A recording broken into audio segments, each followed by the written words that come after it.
ప్రభువు యొక్క అద్భుతమైన వాక్యం ఏంటి అంటే యెషయా ప్రవచన గ్రంథం 48వ అధ్యాయం 10వ వాక్యంలో చూస్తే, నీకు ప్రయోజనము కలుగునట్లు నీ దేవుడనైన యెహోవానగు నేను నీకు ఉపదేశము చేయుదును.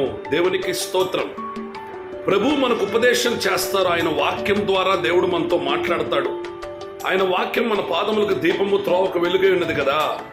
నడవలసిన మార్గం, చేయవలసిన కార్యం ప్రభు బోధిస్తారు. ఎప్పుడంటే ఆయన పాద సన్నిధిలో ఉదయం మధ్యాహ్న సాయంకాలాలు, శుక్రవారం ప్రార్థన, ఆదివారం ప్రార్థన, ఆరాధనలో ప్రభు పాదాల దగ్గర దైవజనుడి నోట దేవుడు మాటలుంచి మనతో మాట్లాడుతున్నప్పుడు ఆ మాటల వాక్యం నా కొరకే అని విని అవి గ్రహించి వాక్యానుసారంగా జీవిస్తున్న వారి జీవితాల్లో దేవుడు తప్పకుండా గొప్ప మేలులు చేస్తాడు. ప్రియ సహోదరుడు, సహోదరి. కాబట్టి దేవుని వాక్యం చదువుదాం, దేవుని వాక్యం విందాం, సంఘములో అద్భుతమైన పాత్రగా ఉందాం, దేవుడి కృప పొందుకుందాం.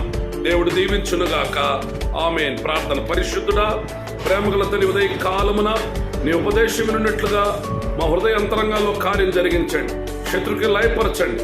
ఆరోగ్య ప్రదాత పరమైతుడు అనారోగ్యంతో వారిని స్వస్థపరిచి ఆరోగ్యం దయచేయండి, ఆర్థిక విడుదల దయచేయండి. బిడ్డల చదువులో తోడేయండి.